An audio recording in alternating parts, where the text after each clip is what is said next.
like the artists who are on the walls is that they don't only write for themselves, they create space for other writers to do what they do. They just keep creating space for others. And I appreciate that about the artists on these walls, those living artists on these walls. And Susan Bollick is one of those people. Susan, come on, Susan.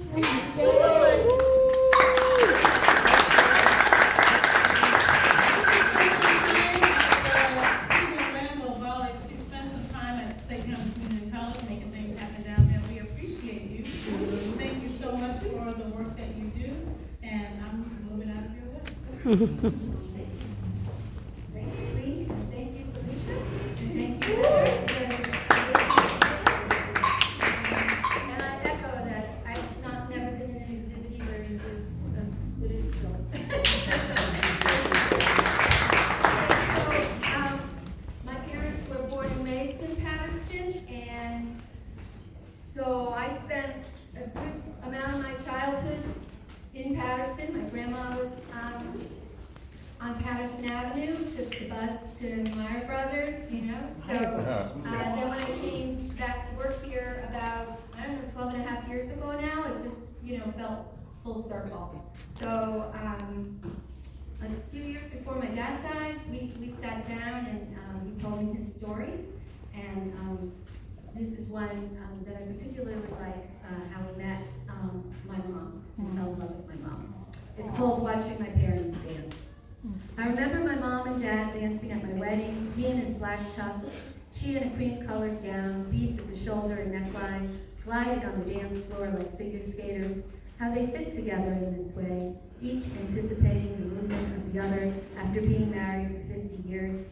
They met at a dance at the Armory on Market Street, where my dad asked his friend, "Who's that girl?" "It's one of my girlfriends, Amelia," he said. Later, my dad asked her to dance, but her dance card was full, so she told him he'd have to wait until next time. The next week, he saw her at St. Michael's Church, and they danced the Lindy, the Foxtrot, the Peabody, sometimes the waltz. She was 17, a senior in high school. He was 19. They took buses to the rustic cabin in Englewood Cliffs and danced to Frank Sinatra before he was in the Harry James or the Tommy Dorsey dance. And they went to dances and churches. They went to dances in churches and halls all over Paterson for 35 cents. Afterwards, they'd stop for Libby's hot dogs, and my dad would walk my mom home to Paterson and back to the golf course in Paramus, where he caddied in exchange for rent. My dad won my mom over, my grandma too. "He's a good boy, such a hard worker," she'd say, and she'd feed him homemade pasta and meatballs and warm bread, though my mom told him not to be too nice to him. "It's not like I'm going to marry him," she said.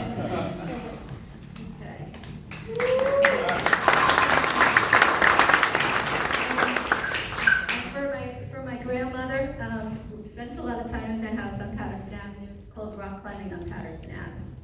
Wearing an espresso-colored house dress that you stitched yourself, you talk with Mom and your native Mutsu while I fidget at the Formica table with its smooth speckled surface and shiny silver legs.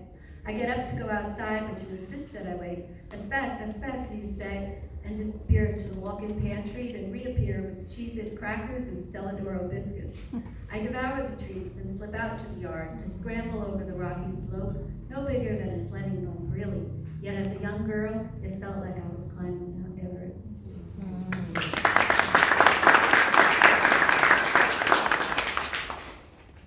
And this one was in an anthology that we put together at the Poetry Center. It's called Swimming at the Great Falls. Back in the 1920s, when my dad was in grade school in Paterson, he'd go swimming with his friends at the Great Falls. The water ran in different colors, he tells me, and he would dive off the rocks into the tepid river, a swirling stew of white foam and red or emerald or yellow, depending on what they were dumping from the dye house. Today, the Passaic River looks cleaner than it was back then, even though it never looks clean to me, not the way a river in Vermont or Colorado looks.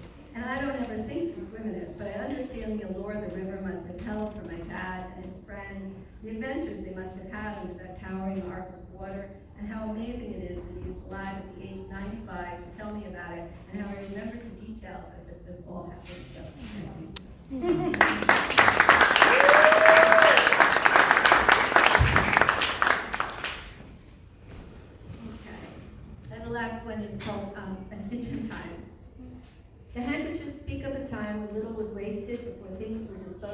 Great Barrier Reef, the rainforest, plastic everything. The handkerchiefs speak of a great-grandmother whom my daughter never met, who grew up in the mountains of the Blue Sea, married young, came to America, had 7 children, a son who died of measles at the age of 7, a daughter in a wheelchair who died at 39, another son, the black sheep, and 4 daughters who stick together into old age. The handkerchiefs speak of a grandmother, my mother, who shares my daughter's name, who was born in Paterson to a housewife who spoke no English and a dye-house worker, and passed on her mother's delicate handiwork to me in a flat box with gold scrolling. A box that was neglected for years, buried under other keepsakes until I passed it on to my daughter at the age of 9. In her gold purse, in the pocket of her jeans, my daughter touches the smooth fabric, the bumpy edge of embroidery thread, flowers stitched in pale pink, violet, deep red. She touches the white cotton, once starched, ironed, folded, and laid in the mahogany drawer, now crumpled, buried beneath coins, lip gloss, her inhaler, handkerchiefs that speak of the women who came before her.